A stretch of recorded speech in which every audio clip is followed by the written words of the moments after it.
baca Al-Quran di masjid. Pergi ke masjid untuk menunaikan sholat berjamaah merupakan amalan yang dianjurkan. Bahkan setiap langkah menuju masjid dihitung pahala. Karena masjid merupakan tempat ibadah yang dimuliakan, maka aktivitas ibadah apapun juga memiliki keutamaan. Di antaranya adalah membaca Al-Quran. Sebenarnya membaca Al-Quran bisa dilakukan di mana saja, asal pada tempat yang bersih dan suci. Kita bisa membaca di rumah, tempat kerja, atau tanah lapang.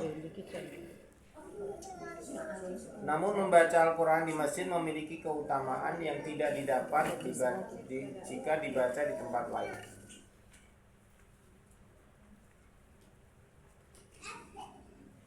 Dari Uqbah bin Amir radhiyallahu anhu. Silakan dicatat ini.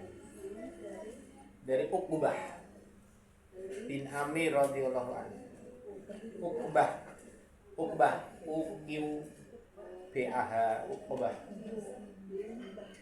Dari Uqbah bin Amir radhiyallahu anhu bahwa ia berkata. Jadi Uqbah ini berkata, cerita. Ditulis ya. Saat kami sedang duduk-duduk di Sufa.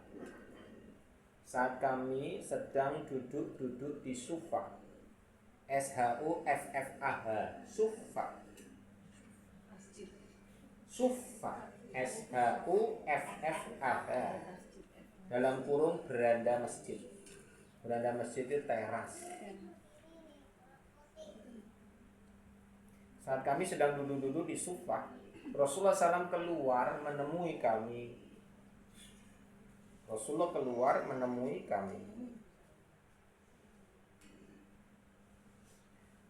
Kemudian beliau bertanya.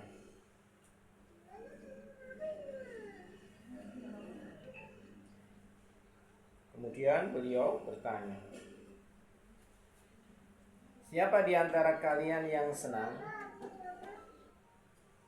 Siapa di antara kalian yang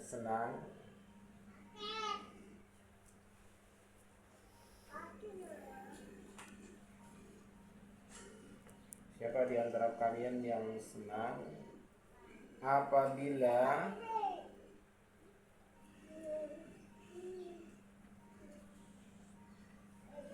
setiap pagi berangkat ke daerah Budhan, tulisannya BUTHAN, Budhan.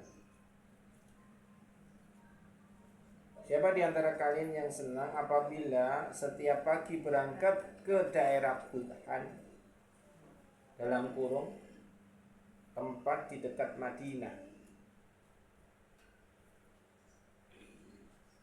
atau ke Aqiq, Aqiq.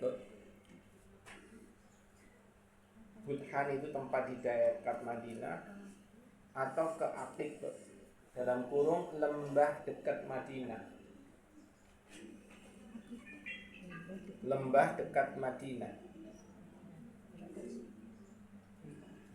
Saya ulangi ya.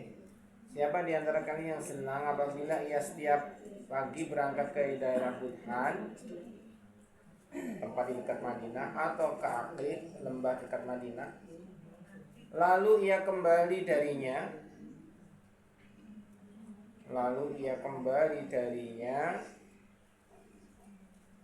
dengan menuntun 2 ekor onta besar.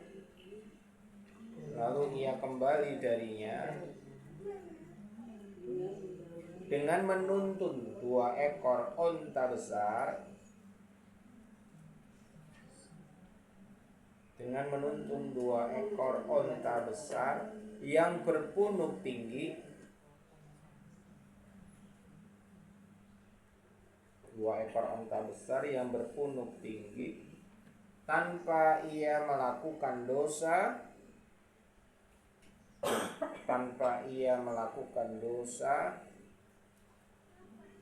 atau memutus silaturahim.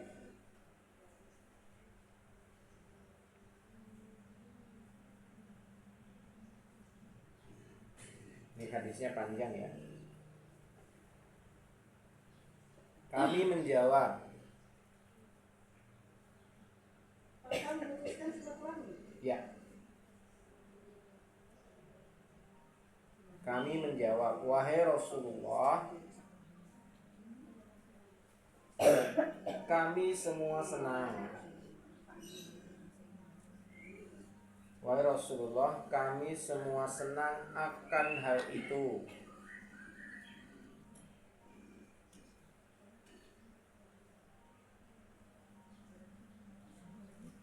Maka beliau bersabda,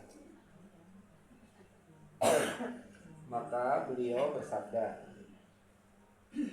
itu Rasulullah, jika begitu, kenapa salah seorang di antara kalian, jika begitu, kenapa salah seorang di antara kalian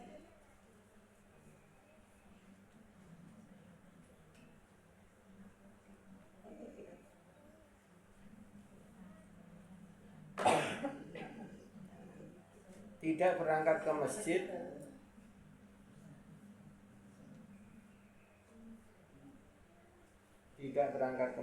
lalu ia mempelajari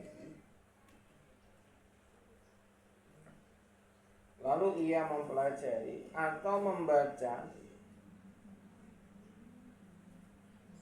Kenapa salah seorang di antaranya tidak berangkat ke masjid lalu ia mempelajari atau membaca 2 ayat di masjid. 2 ayat di masjid.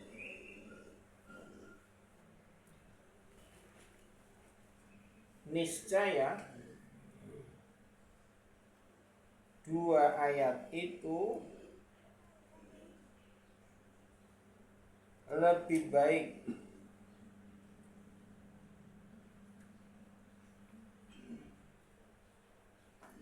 dari 2 ekor onta. Niscaya 2 ayat itu lebih baik dari 2 ekor onta. 3 ayat lebih baik dari 3 ekor onta.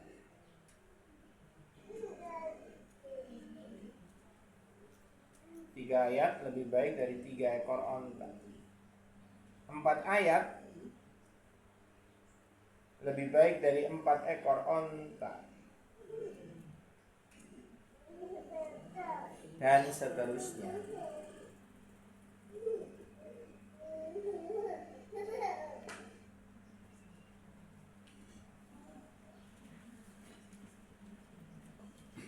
Hadis riwayat Muslim, Abu Dawud, Ahmad dan Tabrani.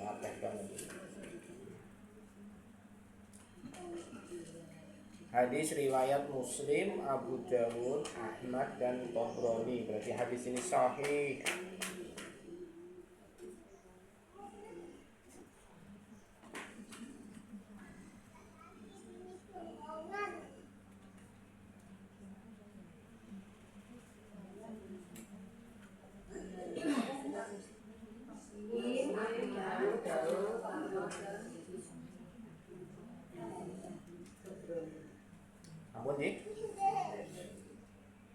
Oke, kita terangkan. Hadis ini yang berasal dari seorang sahabat bernama Uqbah bin Amir radhiyallahu anhu. Uqbah bin Amir ini termasuk golongan ahli Sufah. Sufah tadi tulisan itu ya. SHUFFAH. Sufah artinya apa? Serambi masjid, teras. Jadi kadang-kadang ada musola masjid yang ada terasnya. Ini ngono ya masjid rano terasnya ya ada. Tapi rata-rata masjid ada terasnya. Kalau masjid di Indonesia ya hampir rata-rata ada teras. Kadang kalau sudah selesai sholat fardu, kadang dikunci. Sehingga musafir kalau mau sholat ya di mana? Ya di teras lah, di kanan kiri atau di teras.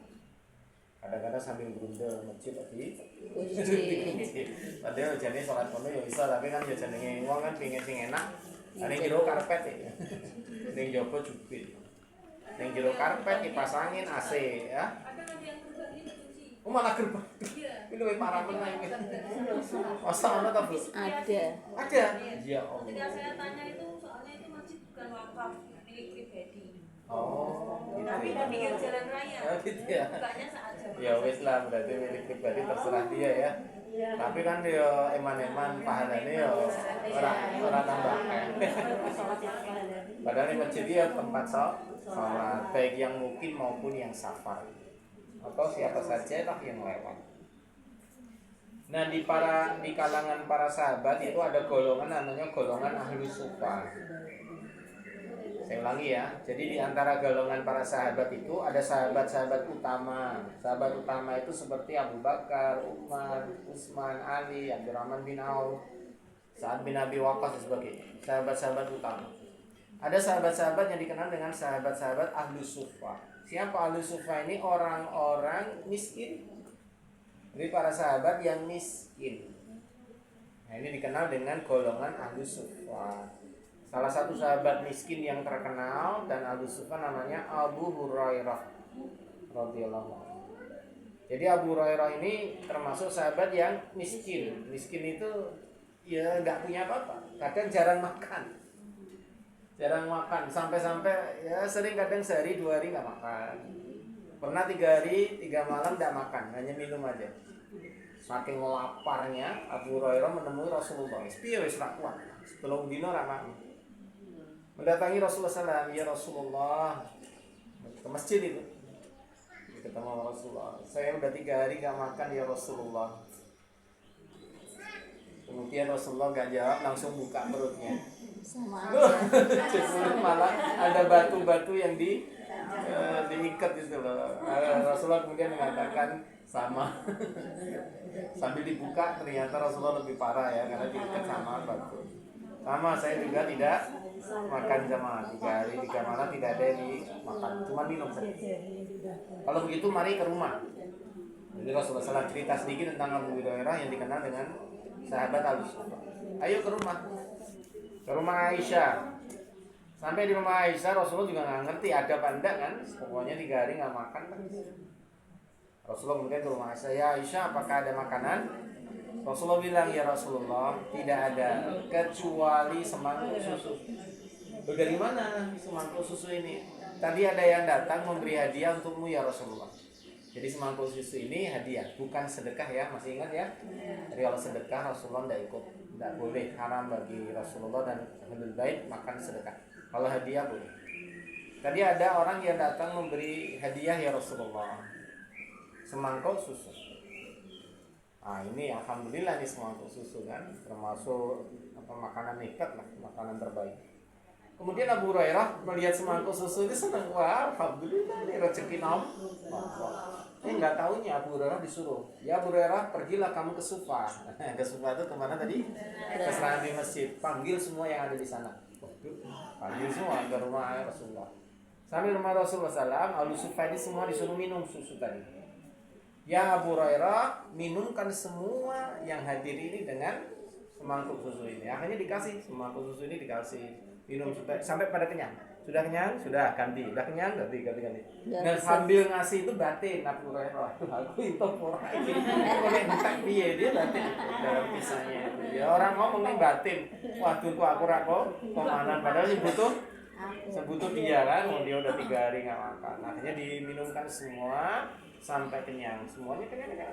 Rasulullah kemudian bertanya kepada Hurairah, ya Abu Hurairah sudah semua? Sudah ya Rasulullah. Tinggal siapa yang belum? Tinggal saya ya Rasulullah. Kalau begitu kamu minum. Nah kemudian Abu Hurairah minum. Setelah minum, dia berhenti kan? Minum lagi. Ya Rasulullah udah cukup. Minum lagi, dipaksa sama Rasul. Akhirnya dia minum lagi yang kedua. Habis selesai, minum lagi. Cukup ya Rasulullah. Minum lagi sampai yang ketiga dipaksa sampai hanya dia yang bisa minum sampai 3 kali, karena yang lain paling ya sudah cukup sekali-sekali, yang penting kenyang. Nah ini sampai kekenyangan.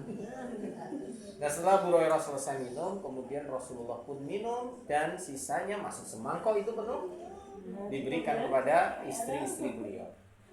Jadi ini termasuk mukjizat. 1 mangkok susu tidak habis diminum oleh sekian banyak ahli sufa. Dikisahkan waktu itu ada 40 orang. Jadi 40 ahli sufa yang minum itu ada 40. Sekian aku lagi. Nah ini wara entek. Ini tentang keajaiban atau mukjizat dari Rasulullah SAW yang diberikan Allah Ta'ala. Ibu, penting kita ketahui bahwa Rasulullah itu punya gampangnya kalau manusia umumnya namanya karomah ya, kewalian, punya karomah, punya sesuatu yang tidak bisa dimiliki sama yang lain. Nah, Rasulullah itu punya namanya bukan karomah tapi mukjizat. Nah, kelebihan dari mukjizat Nabi ini tidak pernah bisa diulang. Ya, hanya sekali itu saja. Artinya sekali itu ya sudah, itu namanya mukjizat. Sebagaimana juga karomah tidak bisa diulang. Kalau sudah ya sudah. Kalau bisa diulang itu berarti ilmu. Aku punya ilmu nih. Nah, Rasulullah SAW punya banyak mukjizat. Salah satunya tadi keutamaan Rasulullah memberi makan kepada banyak orang gak habis-habis. Ada juga cerita Rasulullah memberi makan ya berupa gulai kambing. Di mana ada seorang sahabiah yang dia ingin menjamu Rasulullah SAW, suaminya disuruh motong kambing.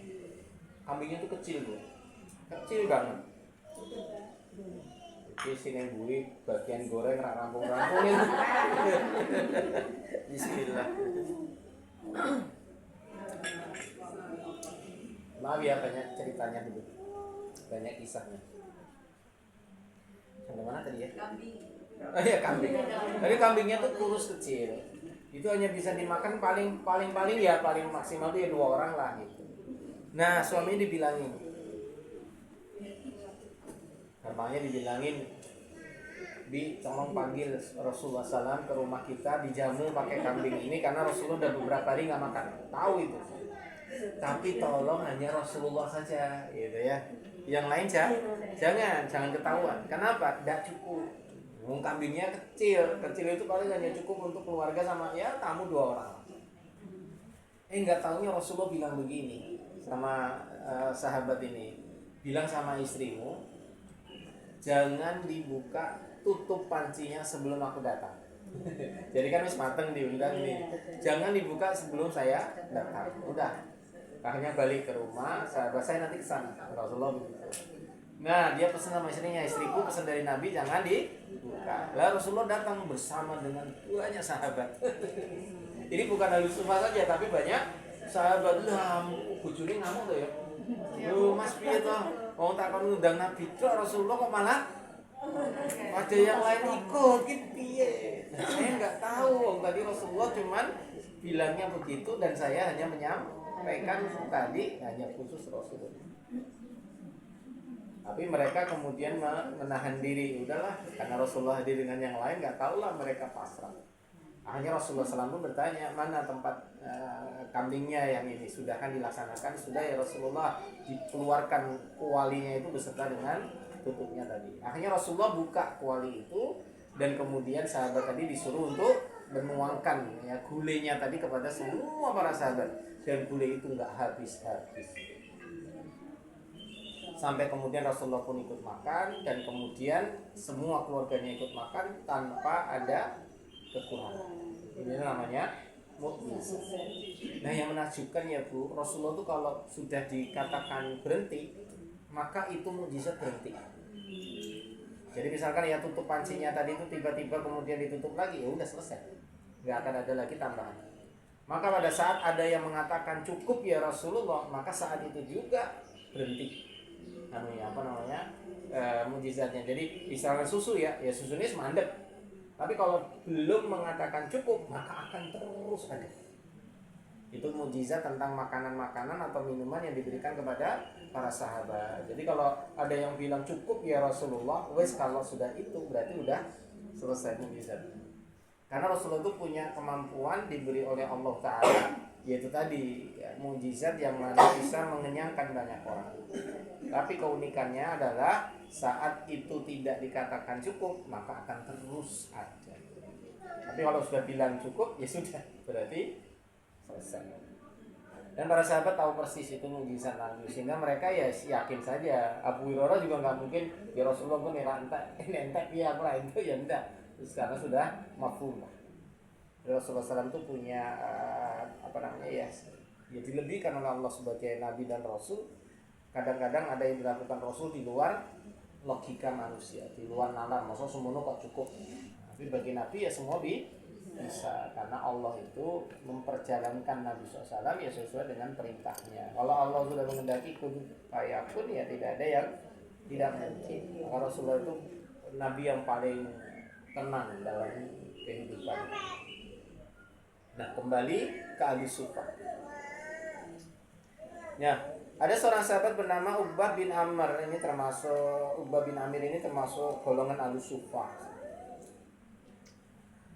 Nah, pada waktu itu dia menceritakan Rasulullah SAW keluar, tidak disebutkan ya ini keluar dari dalam masjid atau keluar dari rumahnya beliau, karena rumah beliau ya di sebelah Masjid Nabawi. Jadi misalkan ini Masjid Nabawi, ini terasnya Ahlus Sufa, ini rumah Rasulullah di sini. Jadi kalau Rasulullah keluar ya apakah keluar dari dalam masjid ke teras atau dari rumah beliau ke teras. Ini namanya Ahlus Sufa. Insya Allah moga-moga ibu-ibu semua bisa ke tanah suci, bisa memberikan ibadah haji dan umroh, bisa berkunjung ziarah ke Masjidil Nabawi, ziarah ke makam Rasulullah SAW. Nah nanti Bu, kalau di dalam Masjid Nabawi ini ibu-ibu insya Allah berkesempatan melihat tempatnya ini, namanya Ahlus Sufa ini. Nah tempat Ahlus atau terasnya dulu setinggi ini apa namanya setinggi lutut, setinggi lutut. Tempatnya kotak persegi setinggi lutut. Jadi kalau ada orang-orang yang sholat di situ, pasti sholatnya lebih tinggi daripada yang lain. Nah ini kan di bawah nih. Nah mereka di sini lebih tinggi. Jadi apa namanya nenek gone dili itu kayak pos kampling itu ya, joglo itu tinggi. Nah itu Ahlus Sufa tempatnya di situ. Kecil Bu sebetulnya, itu hanya mampu menampungnya sekitar 40-70 orang aja, terasnya itu kecil. Setelah Masjid Nabawi dilebarkan ya tetap ini menjadi tetengar itu menjadi apa ya, tanda bahwa itu namanya Ahlus Sufa. Jadi tidak dibongkar, tidak diratain, enggak, itu tetap menjadi kayak situs sejarah. Jadi inilah teras. Jadi Masjid Nabawi ya sekecil itulah dulunya terasnya itu, enggak sebesar sekarang. Nah kembali ya, Rasulullah keluar dan kemudian mengatakan kepada para sahabat Ahlus Sufa. Dan beliau mengatakan, siapa di antara kalian yang senang apabila setiap pagi berangkat ke Budhan. Budhan itu sebetulnya di hadis yang lain disebutkan pasar. Atau ke Akik. Akik itu sebuah lembah. Nah pergi ke pasar Budhan atau ke lembah Akik, pulang-pulang bawa 2 ekor onta yang sangat besar, punuknya tinggi. Nah, itu berarti onta bedes, onta paling mahal itu. Mau nggak setiap pagi kamu ke sana, ke pasar tadi, pulang-pulang bawa 2 onta. Ontanya gemuk-gemuk lagi. Dan tidak melakukan dosa atau kemaksiatan serta tidak memutus silaturahmi, itu syaratnya. Jadi ke pasar itu tidak untuk memutus silaturahmi dan tidak melakukan dosa. Hanya melakukan dosa nggak dapat ontanya. Contohnya gitu. Nah, maka para sahabat mengatakan, ya Rasulullah mau banget. Tapi yang setiap pagi ke situ dapat 2 ekor onta. Wah enak banget. Yang Budhan itu pasar, yang Akik itu lembah. Jadi nih, yo milih bayar nih ngene pasar apa nih lembah gitu. Kalau mau ke lembah Akik pulangnya dapat 2 ekor, sama kalau ke pasar Budhan juga pulang dapat 2 ekor dengan catatan tidak melakukan dosa dan tidak memutus silaturahmi. Wah mau ya Rasulullah.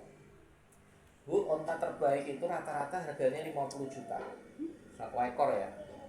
Kalau yang nggak terbaik lah ya biasa untuk yang dikorbankan, untuk korban itu sekitar 30-an juta. Ya 30 juta, 40 juta. Tapi kalau untuk yang onta terbaik Jerman ini ya sekitar 50 juta. Ini secara umum ya ininya. Nah, kembali ya Bu ya. Maka para sahabat mengatakan mau ya Rasulullah SAW. Lah, kemudian Rasulullah bersabda gitu ya. Kemudian beliau bersabda, jika begitu kenapa salah seorang di antara tidak berangkat ke masjid lalu membaca atau mempelajari Al-Quran atau 2 ayat Al-Quran saja, karena pahalanya atau ganjarannya maka akan mendapatkan yang lebih baik daripada 2 ekor onta tadi. Kalau membacanya 3 ayat ya dapat ganjaran lebih baik dari 3 ekor onta. 4 ayat lebih baik dari 4 ekor onta. Perhatikan ya Bu. Hadis ini pernah saya dapatkan dari Ustadz Anwar Jufri, guru saya. Beliau memberi semangat kepada kita untuk senang membaca Al-Quran, terutama di masjid. Atau membaca Al-Qurannya bukan di masjid, tapi sholat, tapi dengan membaca Al-Quran. Bisa difahami ya? Jadi di masjid itu tugas utama sholat. Maka sholatnya baca apa? Baca Al-Quran lah. Setelah kita habis baca Al-Fatihah kan baca ayat. Maka jika dia dalam rakaat itu membaca minimal 2 ayat saja, maka pulangnya dia dapat 2 ekor onta. Gitu. Padahal lebih baik daripada onta. Katakan senilai lah.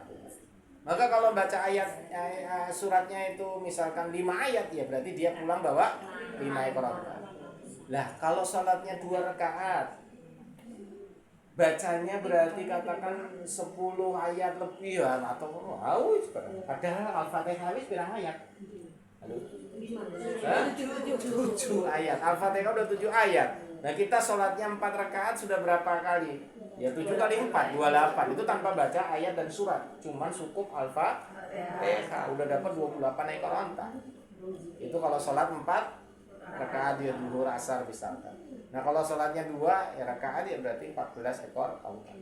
Nah beliau memberikan semangat dari hadis ini, barang siapa yang membaca Al-Quran baik itu di kala sholat atau di luar sholat, maka Allah akan memberi ganjaran senilai seekor onta, senilai berapa ayat yang dibaca, senilai itulah onta yang akan diberikan oleh Allah Ta'ala. Kalau bacanya 4 ya dapat 4, bacanya lebih dari itu juga akan lebih dari. Nah perhatikan ya Bu, dulu Ustadz saya ini, Ustadz Anwar Jufri memotivasi kami, kalau ingin mendapatkan banyak harta, lapangan rezeki, ingat ayat ini gitu. Maka beliau bisa dikatakan ya ini sebagai ayat pesugihan. Jadi kalau mau ingin kaya, maka saat sholat bacalah banyak apa? Al-Quran. Karena dengan membaca banyak Al-Quran ini Allah akan ganti dengan harta yang berlimpah. Karena 1 ekor onta tadi harganya berapa? 50 juta. Nah kalau bacanya 7 ayat ya berarti dapat berapa ini? Ya 350 juta. Nah kalau 2 rakaat dapat 700 juta. Jadi kita akan mendapatkan rezeki senilai sekian ratus juta. Nah gitu.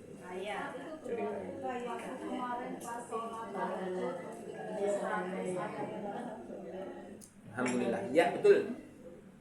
Jadi kalau sholatnya itu tahajud banyak ayat sampai 100, maka tidak hanya dapat 100 ekor onta, dia juga akan mendapatkan pahala seperti sholat sepanjang malam. Kan kemarin gitu ya pertemuan sebelumnya, siapa yang membaca 100 ayat Al-Quran di dalam sholatnya ya, atau di luar sholat ya, di mana aja lah, siapa yang baca 100 ayat pada satu malam. Satu malam itu berarti nilai maghrib, ya isya, ya taraweh, ya tahajud, atau hajat, pokoknya 100 ayat di satu malam, Allah akan memberikan ganjaran seperti sholat sepanjang malam. Ditambah lagi berarti dapat 100 ekor onta lagi tuh. Nah waktu itu kan ayat ini, hadis ini berlaku untuk mereka yang melangkahkan kaki ke masjid, kemudian bacanya di mana? Di masjid. Lah bagaimana yang perempuan kan gitu? Maka ini berlaku juga buat perempuan yang tidak ke masjid, gitu ya? Sama. Jadi ini berlaku bagi perempuan yang membaca di mana? Ya di rumahnya, sholatnya. Maka ibu-ibu kalau pas mau ayat Al-Quran ya di dalam sholat, maka saat itu harus meyakini hadis ini. Kalau ini dari Nabi ya sadaqta ya Rasulullah, engkau maha benar, Allah maha benar, dan ucapan Rasulullah pasti benar. Maka pada saat ini kita termotivasi, wah nengono aku mau cane ya aja mung saya kan gitu ya. Nek iso ya aja kulhu tok gitu ya. Semangat. Nek iso kulhu ping 10. Kulhu tok ning diulang. Kulhu diulang-ulang ya sampai benar. Ini keutamaan membaca Al-Quran ya, terutama di dalam masjid. Maka Allah akan melapangkan rezekinya sebagaimana dia pulang dari sebuah pasar atau sebuah lembah mendapatkan onta-onta yang sangat gemuk. Sehingga waktu itu guyonannya begini. Gimana kalau ibu-ibu punya suami, nah suaminya itu baru subuh balik sekolah masjid nggawa unta. Bayangkan. Tak apa bojone lho, Mas kuwi unta ono 10 wis kok ndi? Aku mau balik sekolah masjid. Lah imame iki maca 10 ayat. Ya aku intuke 10 unta gitu loh. Jelas ya. Jadi itu dapatnya seperti itu. Atau kalau enggak motivasi kepada istrinya, mah gelem enggak aku balik engko nggawa 30 onto gitu. Oh iya gelem banget ya wis aku tani masjid sih. Bari-bari ditakoki ndi ontone. Lah mau macane mung 30 ta. Ingat ya Bu ya, bahwa apa yang disampaikan Nabi SAW ini insya Allah benar, dan Allah menetapkan Nabi Muhammad SAW adalah orang yang maksum, dan apa yang disampaikan Nabi adalah benar-benar juga dari Allah Ta'ala.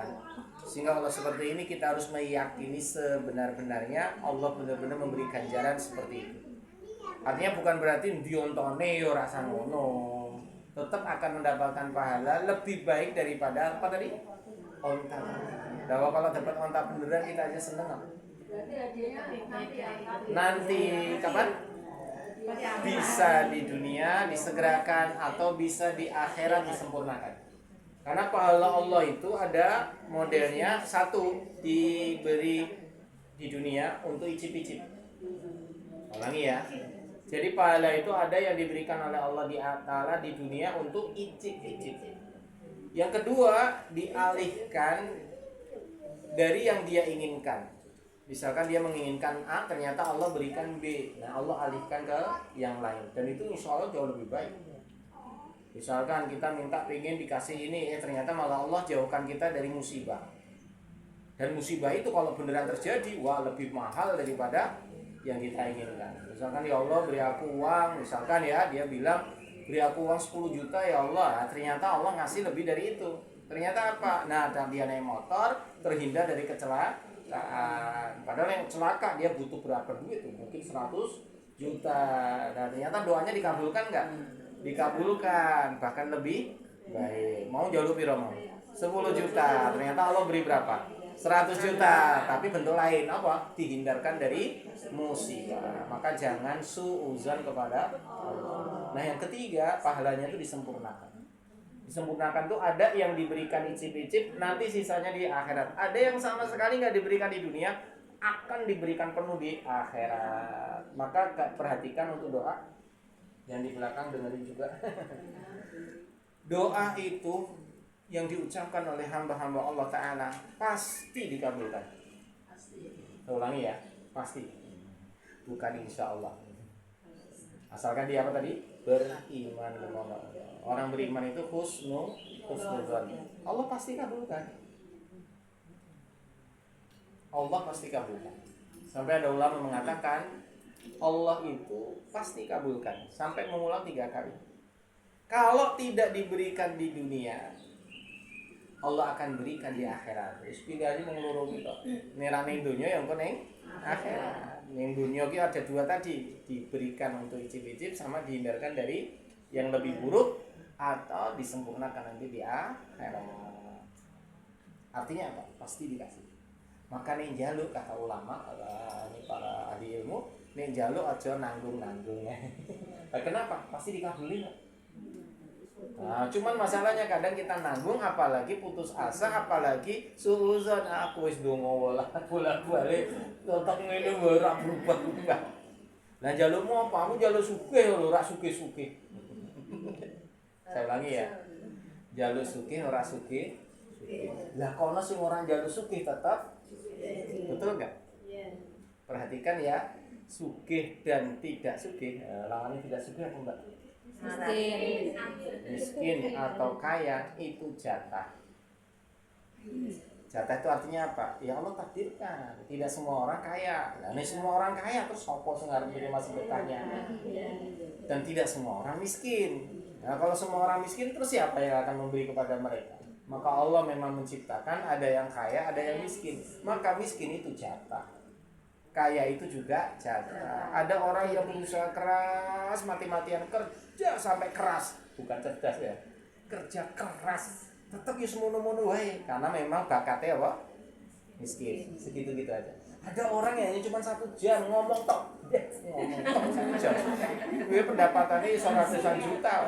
Sopo motivator atau dia punya ilmu yang tinggi dan dia disuruh untuk presentasi. Seorang profesor, dokter dan sebagainya.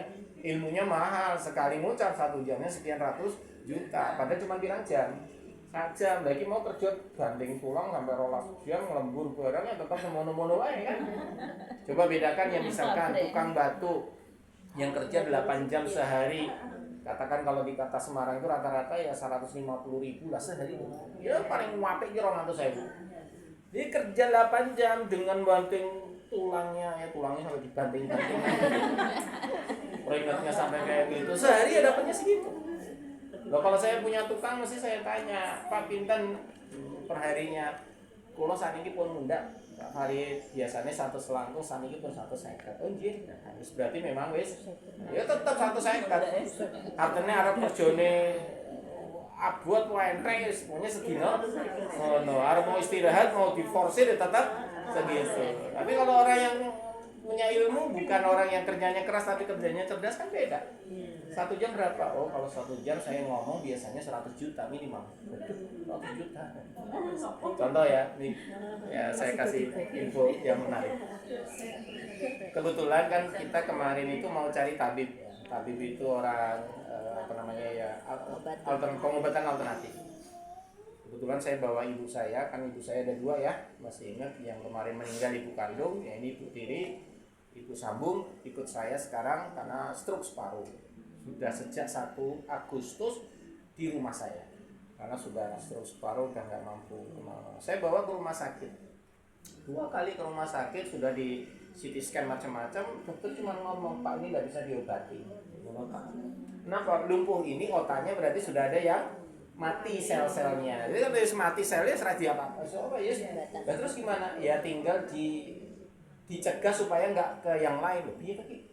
Lumpuh ora iso diobati berarti tinggal nyegah sing lain aja nanti kena. Terus piye? Berarti ya pola makannya dijaga, pola ya kan ya angel loh. Butuhe iki mari, butuhnya sembuh. Lagi orang bakal iso mari. Pengobatan kedokteran nggak bisa, ya hanya bisa mencegah supaya ini tidak terjadi. Waduh, nah ini. Akhirnya kita mikir alternatif lah. Buka-buka di informasi media sosial kan banyak. Nah, terjadi ada informasi dia bisa ngobati lumpuh, stroke macam-macam, bla bla bla bla bla. Bayarnya itu per titik. Nah, kebetulan dia akupuntur. 1 titik kubus plus minimal 350.000. 1 titik loh Bu, terus 350. Lah itu berapa titik ya nggak tahu, nanti tergantung parahnya dan tidaknya. Waduh, lah ini 10 titik kan wis ketok. Itu pun nggak sekali, harus kunjungan sekian kali. Wah, wis ketok. Artinya apa? Betapa mahalnya ilmu. Paham maksudnya ya? Ini yang saya maksud. Artinya apa? 1 titik itu nilainya wis 300. Kenapa? Dia memang ahli di bidang itu dan memang testimoninya banyak yang sembuh, makanya larang. Nah akhirnya golek sing murah. Golek sing murah Bu, 1 titik mau 100.000. Tapi dia tidak menjamin. Wah Pak ini kayaknya panjang Pak, lama belum tentu bisa ini ya. Padahal urung tak gowo iki baru konsultok. Waduh. Nah akhirnya golek sing luwih murah meneh Pak, semua titik ini cuma 100.000. Maksudnya aku puntur begitu puro, terus pokoknya bayar minimal 100 lah. Murah men. Lagi Bu Maripora ya ngerti, dia cuman ilmu ikhlas bae kan gitu. Ternyata setiap orang tergantung ke ilmu. Artinya ada orang yang menghargai ilmunya itu harganya mahal, ada yang murah. Nah kemarin akhirnya kita undang bekam. Jadi karena kita udah saudara, akhirnya dapatlah ahli bekam ke rumah. Kita katakan ahli bekam karena cara bekamnya beda. Cara bekamnya beda. Ada yang pernah dibekam? Bekam basah ya? Iya. Nah, bekam basah biasanya pakai kopnya di gini ya. Ya. Ini pakai alat. Jadi pakai mesin. Pakai dinamo. Wah lebih cepat. Wah, saya suka. Dan dia hanya fokus kepada yang sakit saja. Jadi tidak semua dibekam, tapi khusus yang sakit-sakit aja.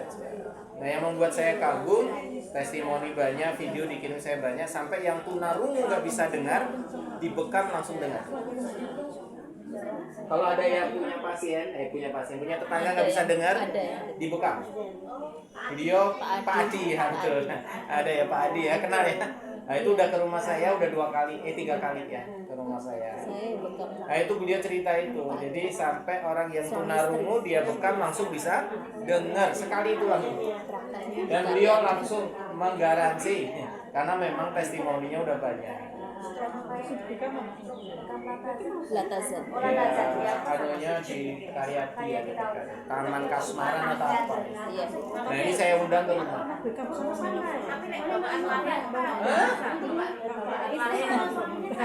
Sering suami. Allah alam, yang jelas aku belum nanya yang itu, cuma kan dia cerita testimoni. Iya betul. gratis ya. Kalau Sabtu gratis. Satu gratis. Cuma satu ya. Ya enggak Nah, gratis, beliau ini- sukarela bayarnya Tapi sukarela. dia benar gratis. Enggak Lanjut sih ya, bahasanya benar. Ternyata udah banyak yang kenal ya. Ya. Kebetulan saya dapat referensi juga dari temannya istri, akhirnya cobalah karena saya memang biasa bekam, sebulan sekali saya bekam di MACT. Di MACT itu murah, cuma 65.000. 65.000 seawak. Bahkan terserah kita mau minta mana, kaki, tangan, cuma 65 ya paling udah ini gitu. Nah kalau beliau ini gak ngarani, cuman kan kita ngerti. Wah dia punya ilmu, pakai alatnya beda. Yang ketiga fokus di yang sakit. Dan kita lihat track recordnya, oh banyak orang yang terbantukan. Akhirnya kita nggak menghargai ya sama dengan MA.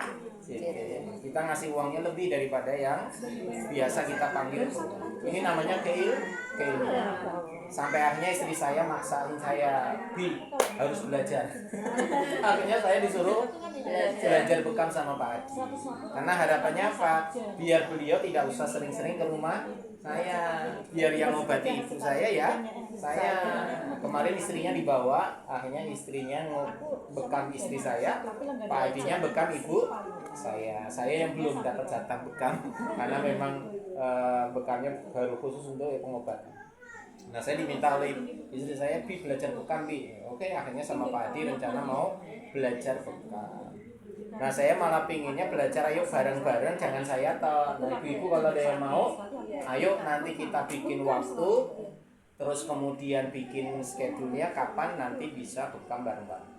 Biaya saya nanggung, bayar. Saya yang bayar. Dan nanti kan disepakati. Nah nanti disepakati di mana. Kalau ada yang mau memiliki profesi, kenapa ahli bekam yang perempuan sangat sedikit, padahal pasien perempuan sangat banyak. Lah di mana ibu saya yang bekam siapa? Ya Pak Adi. Padahal ibu saya siapa? Perempuan. Nah, karena Pak Adi ya mau tidak mau kan yang bekam. Nah istri saya terus gimana? Ya nggak mungkin ke Pak Adi lah. Bu Adi. Ya ke Bu Adinya kan. Alhamdulillah Bu Adinya bisa. Ya sudah, nah itu. Nah terus kemudian Bu Adinya sibuk. Nah kalau ada pasien saya yang minta bekam juga, kan saya selain rupiah kan juga menawarkan bekam juga, tapi bukan saya yang nangani, tapi teman saya. Nah ini kekurangan ahli bekam yang perempuan. Kalaupun ada, pakai yang model lama. Nah, ini kan pakai alat cepet banget. Pakai dinamo itu loh. Jadi kayak wakilnya minta ampun katanya loh. Kapok. KPN. Sakit banget kok. Tapi enak. Kayak orang dicubit. Nah ini monggo aja Kayak ya. ditarik dagingnya. Nanti kita share aja di grup ya Bu.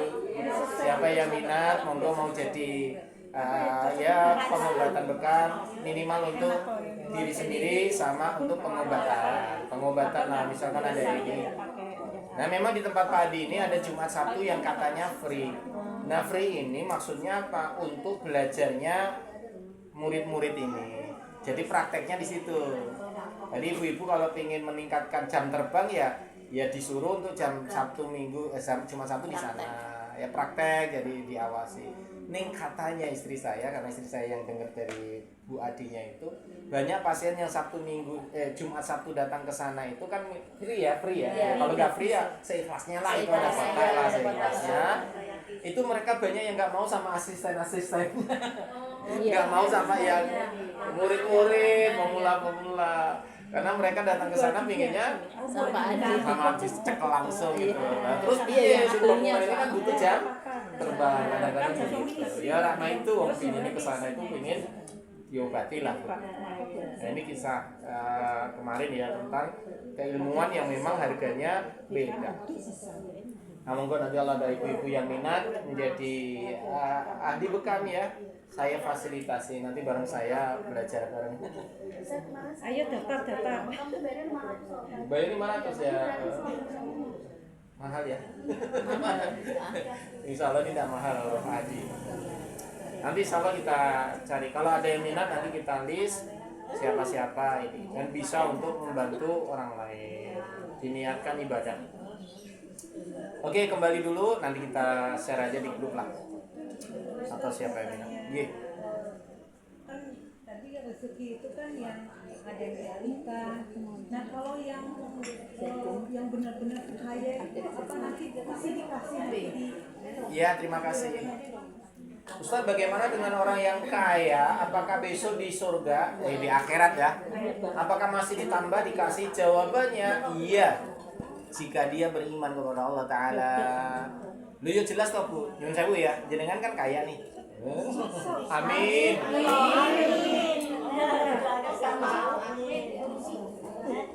Jenengan kan kaya. Lah karena jenengan kaya, ternyata jenengan rajin sedekah. Lah kalau rajin sedekah dapat pahala enggak? Ya dapat. Pahalanya di mana? Lah ya kan di akhirat. Orang kaya dapat lagi tambah banyak. Kenapa? Karena kekayaannya itu dipakai untuk amal soleh, ibadah, jelas ya Bu ya. Tapi Bu, kalau dia orang kaya didapat dengan cara yang tidak benar, berarti dia hamba yang fasik. Fasik itu ahli maksiat. Contohnya dia kaya tapi korupsi, kaya tapi dengan cara yang tidak halal. Dia mendapatkannya dengan cara yang curang. Misalkan dia dagangnya curang. Dia punya usahanya banyak manipulasi. Atau dia seorang kontraktor ya markup dan pokoknya sih nggak beres lah ya. Tetap dapat kayanya. Tapi di akhirat tidak dapat lagi. Kenapa? Sudah disempurnakan di dunia. Apalagi dia orang kafir. Orang kafir itu kaya semua, mau Elon Musk, mau Bill Gates, mau orang kaya di dunia udah habis tuh di dunia, nggak ada lagi di akhirat. Jelas ya Bu? Maka ada orang yang dikenal dengan istidroj. Istidroj itu Allah kasih di dunia, tapi Allah nggak rela. Dan itu udah disempurnakan. Jatahmu wis entek ning dunia. Tapi bagi mereka yang dihasilkan dari halal, dari yang baik, Allah simpan sisanya di akhirat. Dia udah kaya, mau berbagi, mau berbuat baik, beramal soleh yang banyak, maka tambahan-tambahan rezeki atau pahalanya dia besok di surga. Gitu. Jadi artinya orang kaya itu diuji dengan hartanya. Orang miskin diuji dengan kesabarannya, ketidakpunyaannya. Maka kalau orang miskin dia sabar, diganti lebih baik di surga kan? Tambah baik. Makanya kaya dan miskin itu sebetulnya bukan bentuk Allah kemudian sayang. Wongnya sugih disayang Allah, wongnya kere berarti dibenci Allah, enggak. Itu malah ujian. Ada yang lulus, ada yang enggak lulus. Wong kere ra lulus akeh dulu. Ya contoh yang kemarin jarah pada waktu demo besar-besaran itu kan banyak yang ngambilin barang orang. Nah itu kalau punya iman ya nggak mungkin lah ikut jarah. Pertama jelas itu tidak dibenarkan dalam syariat. Yang kedua itu bukan barang saya. Yang ketiga nggak makan terus jadi barang haram. Nah itu bagi orang beriman kan enggak. Tapi kalau nggak beriman, apalagi nggak pernah ibadah, nggak pernah sholat, nggak tahu lah tentang dosa, ya udah diambil aja, dijarah aja, dimakan aja, dipeh. Padahal itu dosanya wah ngeri. Contoh ya Bu ya, dia tetap dapat kan, dapat uang yang diberangkas dibongkar itu yang rumahnya anggota dewan itu ya, Syahron ini bersiapa ya, sampai dibagi-bagi segepok itu uang. sampai satu Apa kucingnya? Oh malah kucing ya, aku oh je salim. Barakallah. salah. Uangnya sah nggak tadi? Ada aku tuh uangnya sah nggak? Ya enggak sah ya.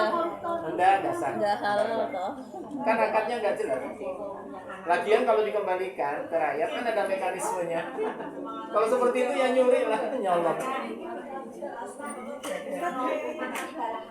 Ya. Doanya yang nggak diterima, bukan ibadah. Jadi orang yang makan barang haram 40 hari, sholatnya nggak diterima, doanya nggak dikabulkan, nggak diterima. Jadi 40 hari, setelah lewat 40 hari bisa. Jadi maksimal berapa? 40 hari. Lah ini makanya tiap hari, ayo terus.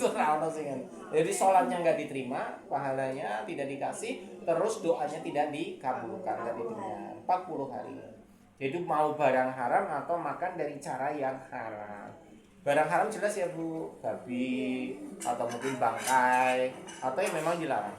Atau dapatnya dengan cara yang haram. Jika semongko ning nyolong, kan ya?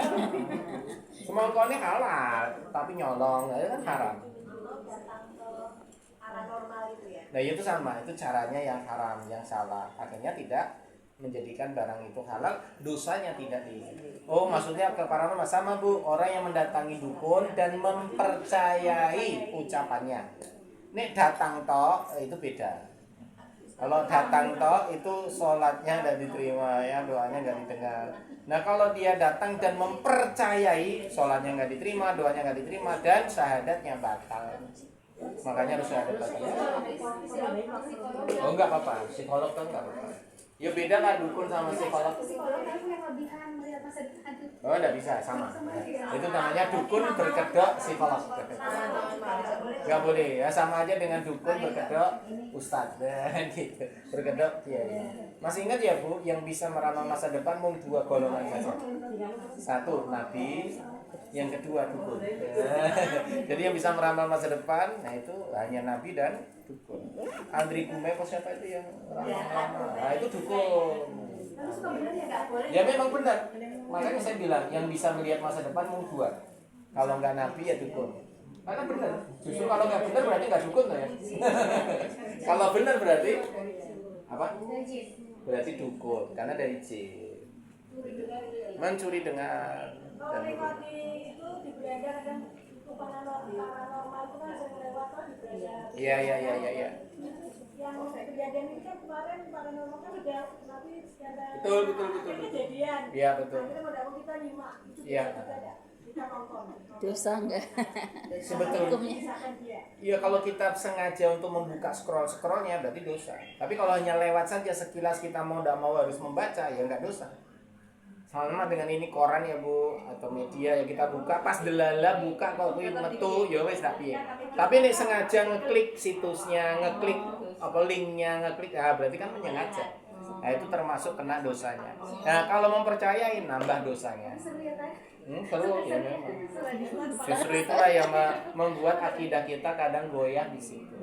Nah, itu dikenal dengan yang namanya tatayur. Tatayur itu mempercayai mitos-mitos, mempercayai hal-hal yang Tahayul. bukan tahayul.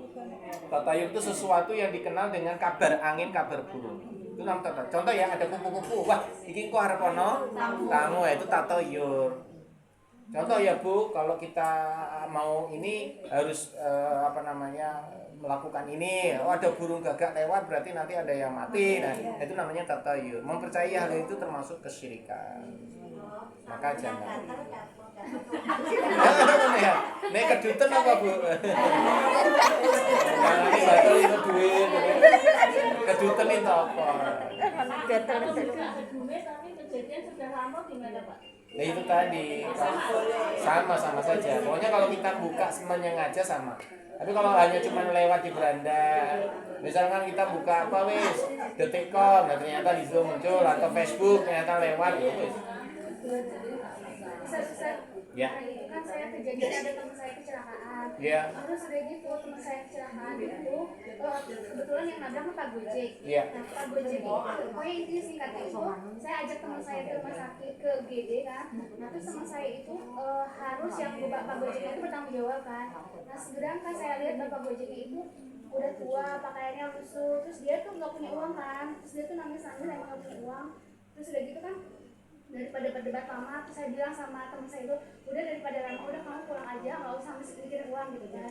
Nah terus akhirnya teman saya itu pulang, terus kan yang ganti kan saya sama teman saya yang lain kan. Nah terus karena saya kasih tahu begitu, saya kan kasih uang satu, udah bapak pulang aja. Nah terus akhirnya tuh teman saya itu bilang, teh makasih ya udah dibantu.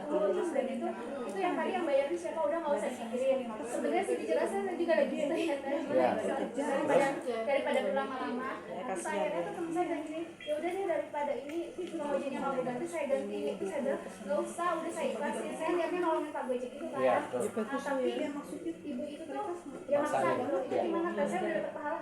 Kalau mau dibalikin diterima nggak? Tetap dapat pahala. Diterima apa? Diterima. Oke. Diterima, tetap dapat pahala. Ya. Gampangnya kita dari awal udah niat bantu dan mengeluarkan sedekah atau infak, tiba-tiba Allah ganti dengan cara yang lain, ada orang yang mengembalikan. Nah, itu cara Allah mengembalikan. Tapi itu dari orang lain. Dari orang lain lagi. Enggak, yang balikin yang Dari teman saya itu. bukan dia toh? Teman saya. Nah, iya, dari teman orang lain toh? Bukan yang sakit itu.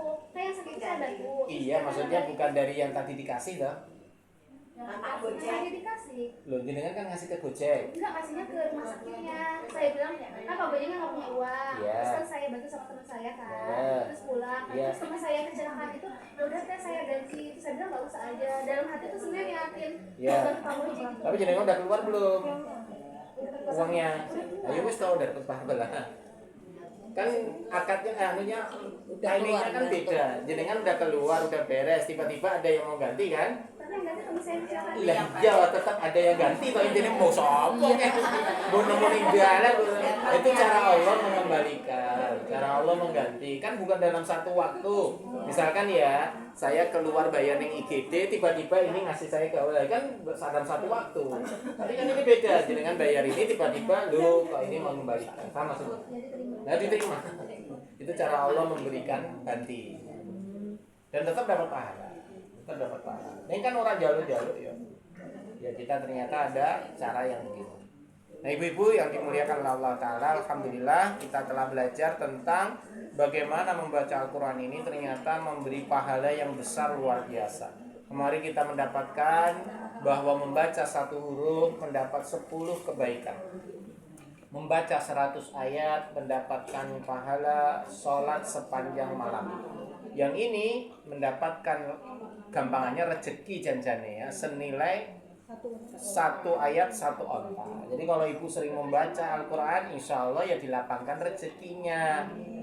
Dan ibu harus yakin dengan hadis ini, bahwa ini dari Nabi SAW, berarti memotivasi kepada kita semuanya. Kalau senang baca Quran, rajin baca Quran, Allah lapangkan rezeki. Karena Allah menjadikan Nabi SAW sebagai idola kita, contoh buat kita.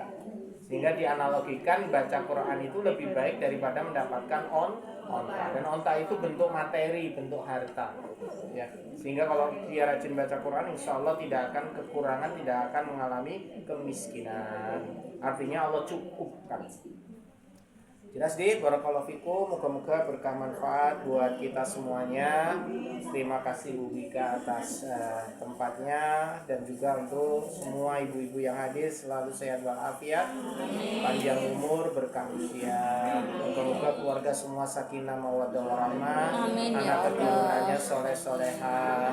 Insyaallah kita semua kelak husnul khatimah dan mendapat syafaat di yaumul qiyamah serta menjadi ahlul jannah. Rabbana atina fid dunya hasanah wa fil akhirati hasanah wa qina adzabannar warhamna jannata ma'al abrari aziz ya ghafar ya rabbal alamin walhamdulillahi rabbil alamin. Doa kafaratul majlis. Subhanallahumma wa bihamdika asyhadu an la ilaha illa anta astaghfiruka wa atubu ilaik. Assalamualaikum warahmatullahi wabarakatuh. Ustaz, sebentar mau tanya satu lagi. Yeah. Pandu.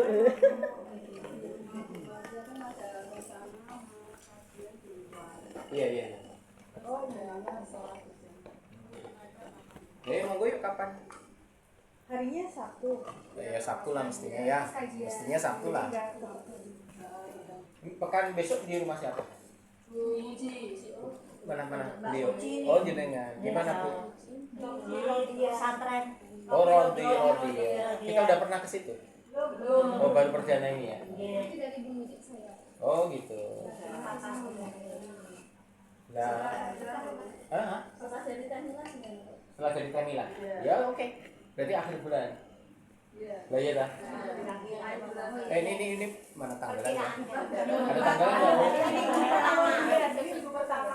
Bentar, tanggalan.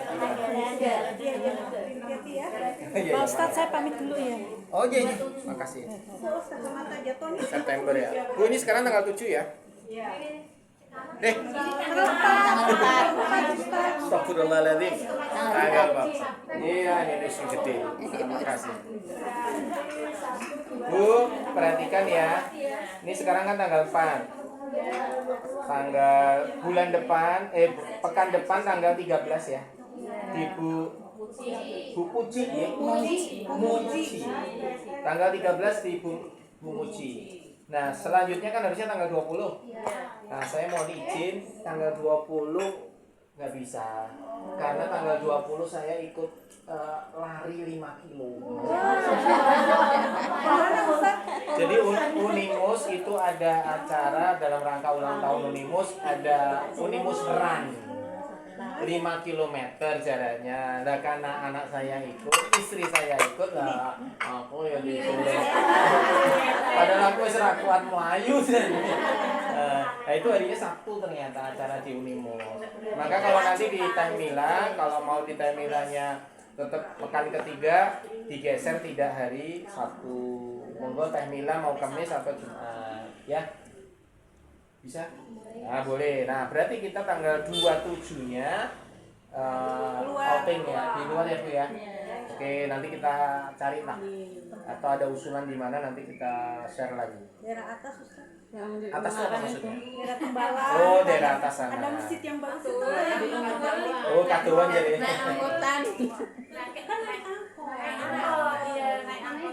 Oh, kaduan ya, ya wes Bandungan, oh kaduan. Ya udah lah, nanti kita cari ya.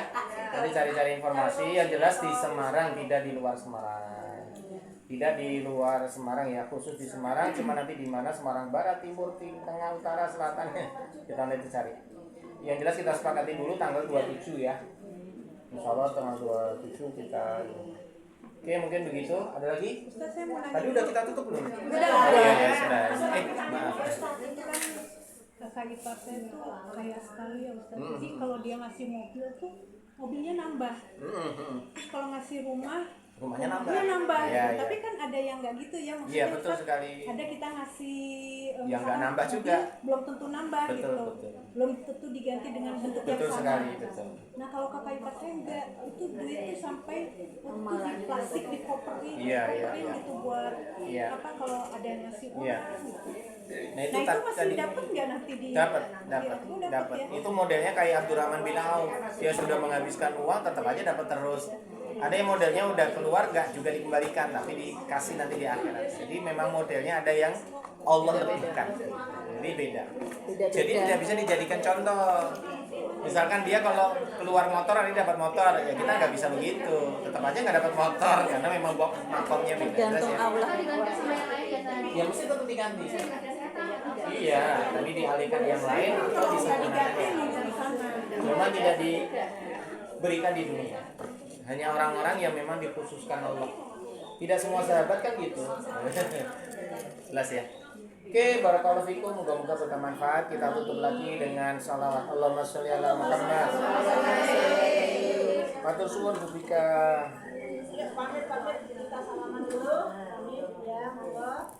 Gak bawa anu pun nangka, urung mateng ya.